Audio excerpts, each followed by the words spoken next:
So students, as I've stated, that we'll discuss the advantages or we'll discuss the demerits or the disadvantages. Yes, we'll discuss the disadvantages of preference shares or the demerits or the limitations of preference shares from the company's point of view.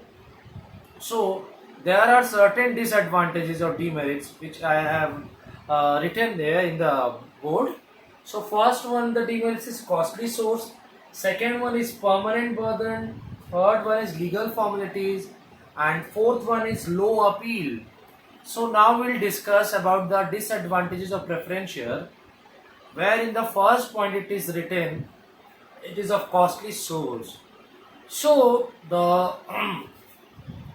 first disadvantage is a preference is costly. So because the cost of issuing preference shares is very costly because it involves several legal formalities and restrictions.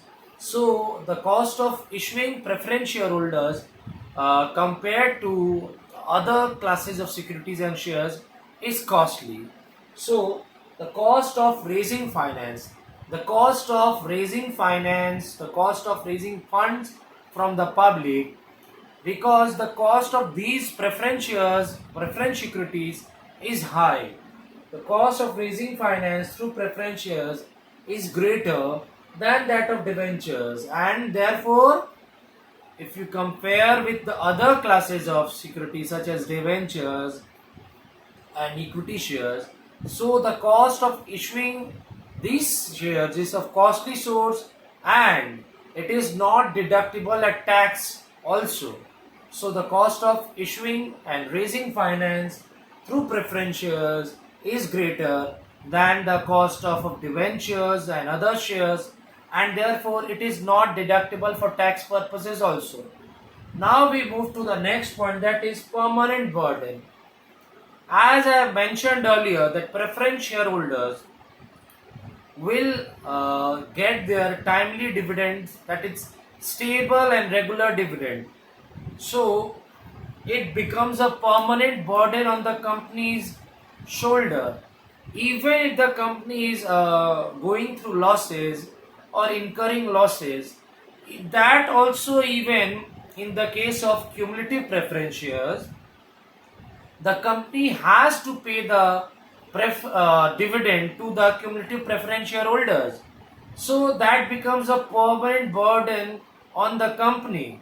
So as I've written, a dividend of preference shares means dividend on preference share has to be paid by the company regularly, timely, and stable dividend. Take the example of cumulative preference shareholders. Even when the company is going through losses, incurring losses year after year, the company has to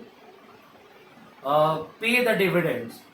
So that puts a burden on the company. That is why it is known as permanent burden. I have written here. Dividend on preference shares means the preference shareholders have to be given dividend at a fixed rate, timely and regularly, and stable dividend before any dividend. Before means the preference shareholders is given the sorts of preferential treatment, priority and privilege, because the dividend is paid to them at the very first. So dividend to preference shareholder is paid at the very first.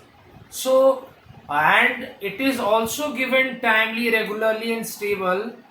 And even if the company is incurring losses or suffering losses, take the example of cumulative preference shares, the company has to pay the dividend, and this dividend has to be paid to the preference shareholders before giving to any other class of securities or shareholders. Take the example of equity shareholders. So preference shareholders have to pay dividend first, and that becomes a company's permanent burden. Even there are no finances, funds or profit, they have to pay regularly, timely and stable dividend. Example, cumulative preference shareholders.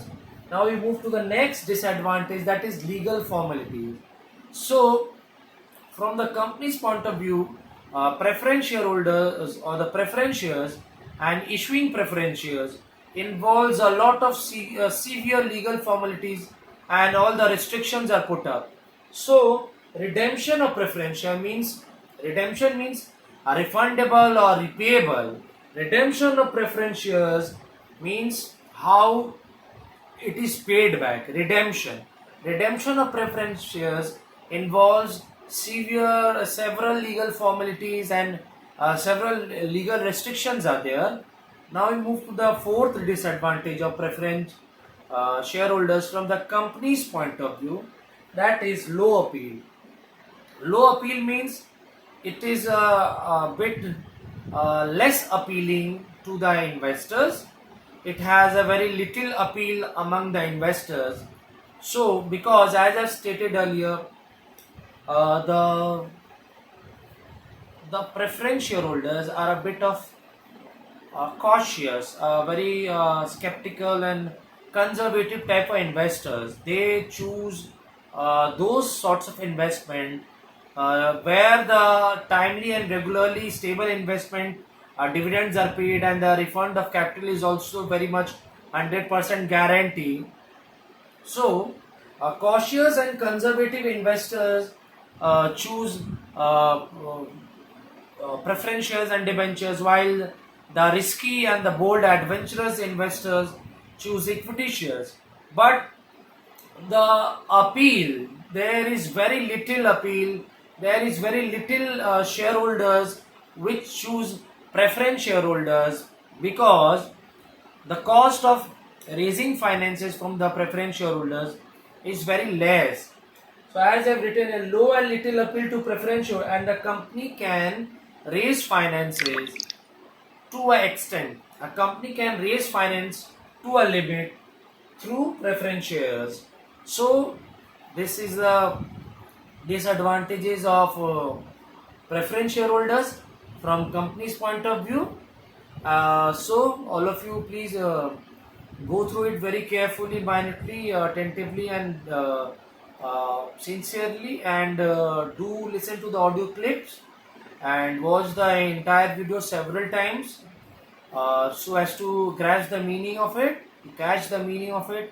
And if you do have the book, do refer the book to get the meaning and get the hold of it, to clear your all doubts, to get the conceptual clarity. And even then you face any sorts of doubt, do revert back to me, and I'll try to reach to you. I'll try to give you the required assistance. So here you can look at the board, and in the next video we will do the disadvantages of preferentials from the investors or shareholders point of view.